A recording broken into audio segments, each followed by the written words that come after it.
윤석열 전 대통령이 공직선거법 위반 혐의의 1심에서 당선 무효형을 선고받았습니다.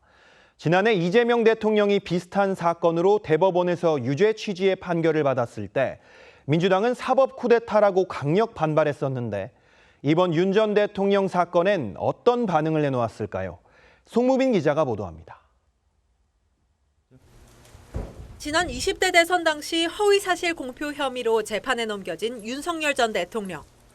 1심 법원은 윤 전 대통령에게 징역 1년 6개월에 집행유예 3년을 선고했습니다. 징역 1년 6개월에 처한다. 다만 이 판결 확정일부터 3년간 이 형의 집행을 유예한다. 건진법사 전성배 씨를 선거기간 알게 됐고 김건희 여사와 함께 본 적이 없다는 윤 전 대통령 측 주장과 달리 2013년부터 교류했다고 본 겁니다.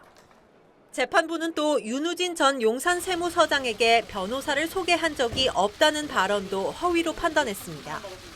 더불어민주당은 주권자의 민의를 왜곡한 추악한 거짓말에 철퇴를 내린 판결이라며 형이 확정되면 국민의힘이 대선 비용 397억 원을 반환해야 한다고 압박했습니다. 국민의힘은 비슷한 법리를 적용한 이재명 대통령 선거법 사건을 두고는 정반대 주장을 펼쳤던 민주당이 내로남불이라며 맞받았습니다. 이재명 대통령 사건에 대한 후속 재판도 신속히 재개해 결론을 내야 합니다. 형이 확정되는 즉시 민주당은 선거보전금 434억 원을 국민께 반환하십시오. 앞서 민주당은 이 대통령의 선거법 사건에 대법원이 유죄 취지 파기환송 판단을 내리자 사법 쿠데타라며 조희대 대법원장 탄핵까지 추진했습니다. 이재명 대통령 후보 자격을 박탈하기 위한 사법 쿠데타를 감행했습니다. 조희대 대법원장은 국민의 이름으로 탄핵당할 것임을.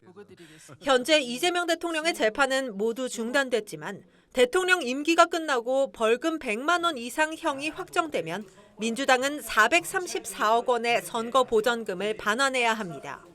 TV조선 송무빈입니다. 법원이 윤석열 전 대통령이 허위 사실을 공표했다며 선거법 재판에서 징역형을 선고했습니다. 대통령이 당선됐던 지난 대선 때 건진 법사와의 관계 등과 관련해 거짓말을 했다는 건데요. 벌금 100만 원 이상이 확정되면 국민의힘은 400억 원 가까운 선거 비용을 물어야 합니다. 법원 판결 내용부터 조윤정 기자가 보도합니다.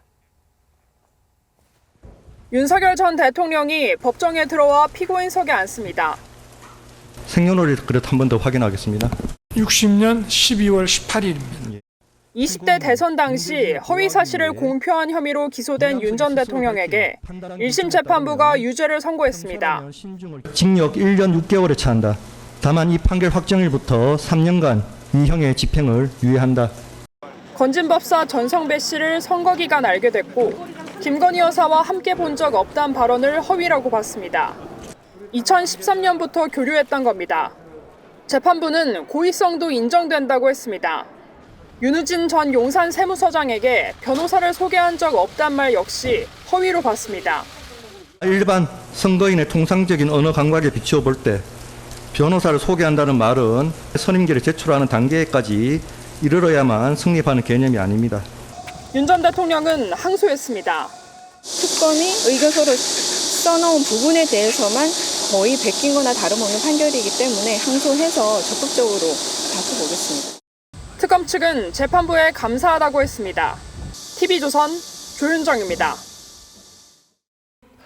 아직 1심이긴 합니다만 윤석열 전 대통령이 공직선거법 위반 재판에서 징역형을 선고받으면서 소속 정당이었던 국민의힘이 정치적, 재정적으로 상당한 부담을 안게 됐습니다. 동시에 비슷한 선거법 사건으로 대법원의 유죄 취지 파기환송 판단을 받은 이재명 대통령 재판은 또 어떻게 되는 건지 두 사건의 쟁점과 전망을 뉴스더에서 정치부 이태희 기자와 더 짚어보도록 하겠습니다. 이 기자, 397억 원이죠. 액수 상당한데 국민의힘 내부 반응은 어떻습니까? 공식적으로는 대법원의 최종 판단을 지켜보겠다는 원론적인 입장만 밝혔습니다. 아직 1심이기 때문에 뒤집힐 가능성이 충분히 있다는 거죠. 다만 내부적으로는 상당한 재정 부담을 떠안을 수 있다는 위기감도 적지 않습니다. 국민의힘의 현재 총 자산은 1,300억 원 정도로 추산되는데요. 전체 자산의 3분의 1에 달하는 금액을 반환해야 하는 상황이 올 수 있는 겁니다. 특히 현금성 자산은 116억 원 정도에 불과하고 자산 대부분은 토지와 건물 등에 묶여 있습니다. 보유 현금을 모두 동원해도 280억 원가량을 추가로 마련해야 하는 만큼 여의도 당사를 매각해야 하는 거 아니냐는 관측까지 나오고 있습니다. 다만 국민의힘은 선관위와 협의를 통해 분할 납부가 가능하다면 당사 매각까지 갈 상황은 아니라는 입장입니다. 네. 근데 국민의힘이 과거에도 비슷한 사례가 하나 있었거든요. 그때는 당사를 매각했었죠. 그렇습니다. 국민의힘의 전신인 한나라당은 2002년 대선 당시 이른바 차떼기 사건 여파로 823억 원의 불법 대선 자금을 반환해야 했고 이를 위해 여의도 당사를 매각했습니다. 당시 당대표였던 박근혜 전 대통령은 대신 천막 당사를 설치해 당 쇄신의 기회로 활용한 바도 있습니다. 자, 근데 과거 이재명 대통령이 TV토론 과정에서 허위사실 공표 혐의로 기소가 됐다가 대법원에서 무죄가 됐단 말이죠. 근데 이번 판결과 차이가 있는 겁니까? 어떻습니까? 오늘 재판부는 윤 전 대통령이 선거에서 이기기 위해서 토론회와 인터뷰 등에서 의도적으로 허위 사실을 말했다고 판단했습니다. 유권자의 판단을 왜곡할 수 있었다는 점을 중요하게 본 겁니다. 그러자 국민의힘은 지난 2020년 권순일 전 대법관이 관여했던 이재명 대통령 선거법 위반 사건 판결을 근거로 들면서 윤 전 대통령도 무죄를 선고해야 하는 거 아니냐고 문제를 제기했습니다. 네. 당시 이 대통령은 경기지사 선거 TV토론에서 친형 강제 입원 논란과 관련해 허위 사실을 말했다는 혐의로 재판을 받았는데요.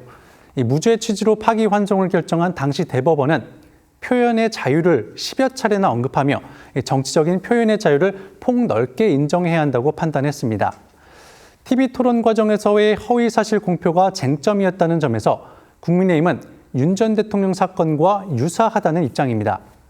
당시 이 대통령 측도 토론 과정에서 즉흥적으로 나온 발언이었다는 점을 강조했습니다. 저도 표현의 자유 매우 중시하는 사람인데요. 그 표현의 자유 때문에 저도 피해를 입는 측면도 있었어.